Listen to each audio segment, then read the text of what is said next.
The laughter came first, sharp, cutting, deliberate. "Look at that ragged uniform." One voice sneered across the inspection line. Another chuckled, louder this time, as if to summon the attention of everyone else. "She's wearing that old patch again. Doesn't even match regulation. Who does she think she is?" The words weren't whispered. They weren't meant to be discreet. They were barbs flung deliberately into the silence of the drill yard, each one landing with the sting of contempt. And in the middle of it all stood Sergeant Mara Ellison, her shoulders squared, her hands steady, her gaze fixed ahead, as if the insults were raindrops against armor.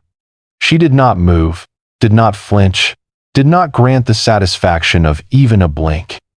But the eyes around her shifted. Some darted away quickly, unwilling to be caught staring. Others lingered curious, uncertain, hovering at the boundary between complicity and courage. And then there were the few, the loud ones, the arrogant ones, who leaned on the mockery like a crutch, laughing to mask their own insecurity. The inspection had not yet begun. The colonel had not yet arrived.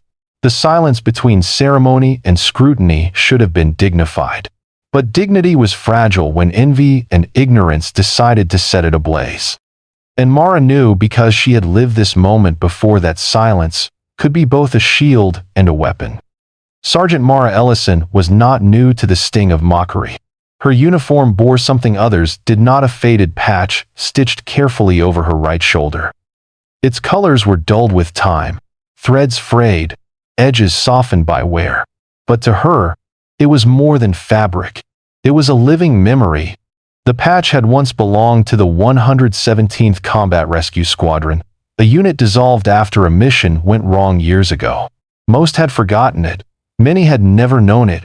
But Mara had served under its banner, carried its losses in her bones, and promised herself she would never erase its mark from her life.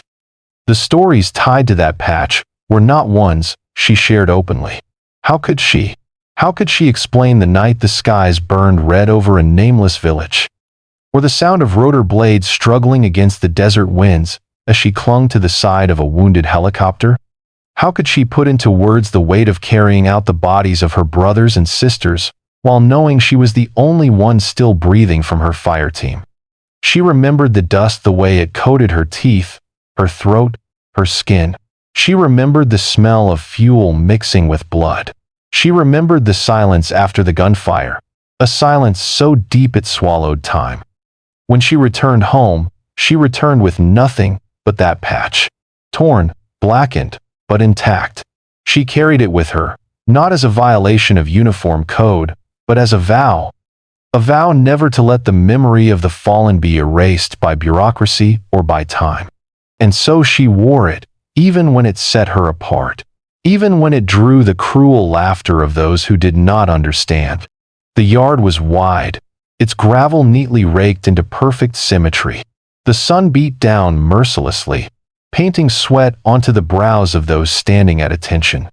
The flags stirred slightly in the wind, and somewhere, a crow gave a single, lonely call.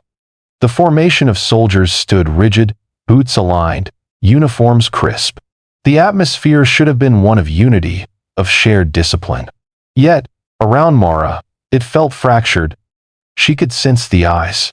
The young lieutenant 2 places down, smirking as he whispered something to the corporal beside him. The nervous private shifting from foot to foot, pretending not to hear but hearing everything. The sergeant major in the distance, pretending to review his notes but clearly watching the scene unfold. Mara did not speak. She had long ago learned the weight of silence.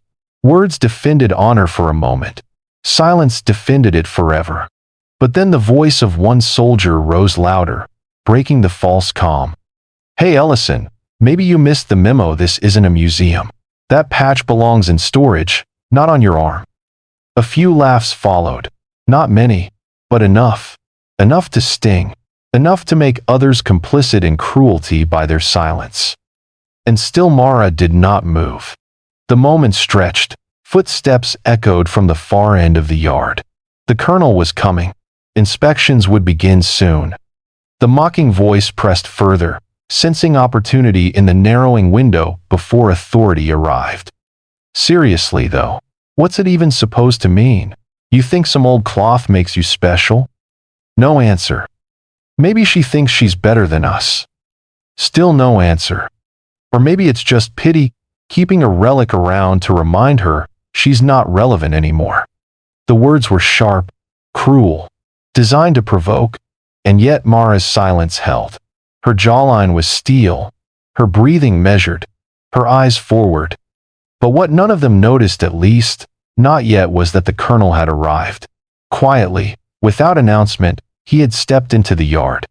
His eyes swept across the formation, lingering not on the perfect creases of uniforms or the polished boots, but on the tension that lingered in the air like smoke after fire. And he had heard enough. Colonel Hayes was a man of presence. He did not need to raise his voice to command attention. The very weight of his silence drew it in. He stepped into the line, his boots crunching softly against gravel. He paused before Mara, his eyes settling on the patch the frayed, faded emblem stitched into her sleeve. The yard was utterly still.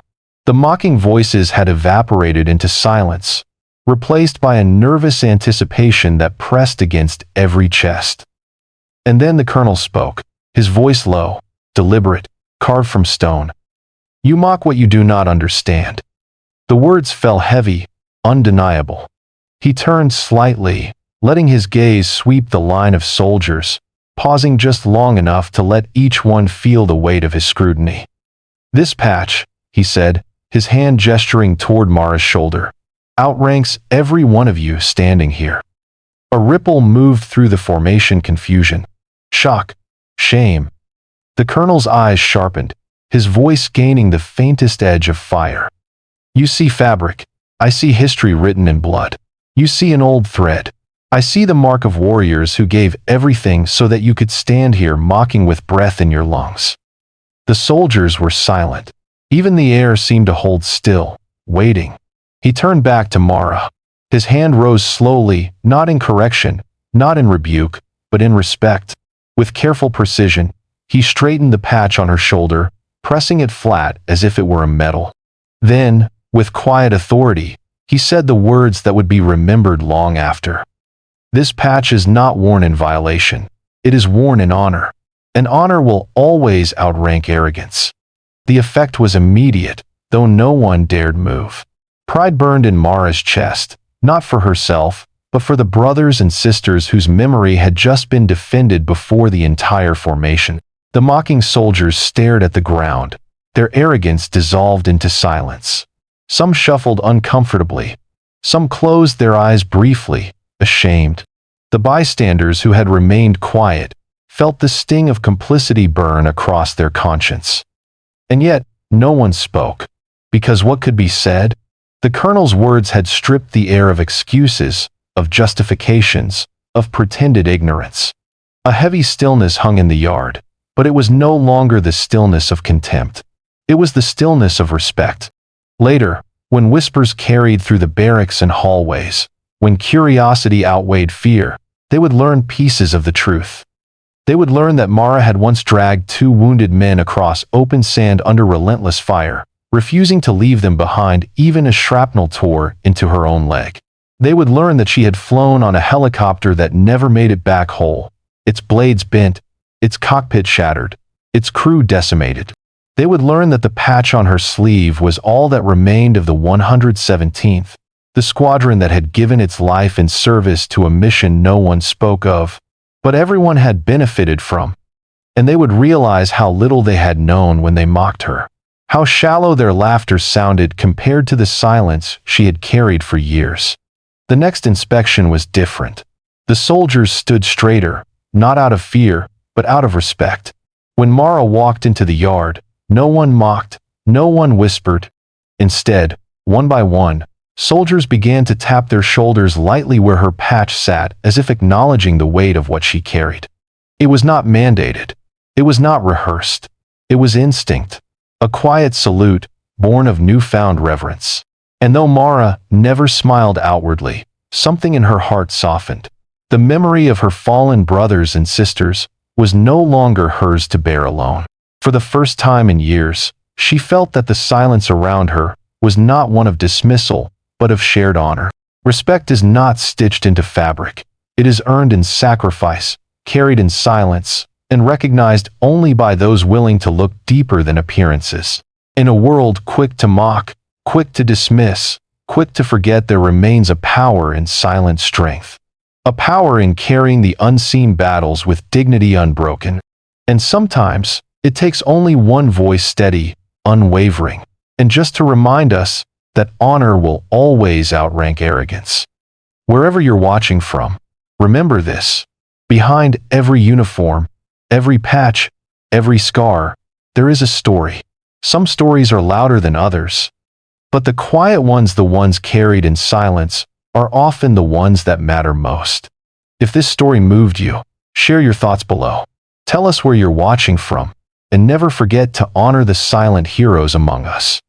And if you want to hear more stories that reveal the dignity, sacrifice, and hidden strength of everyday warriors, make sure you subscribe, because these are stories the world must remember.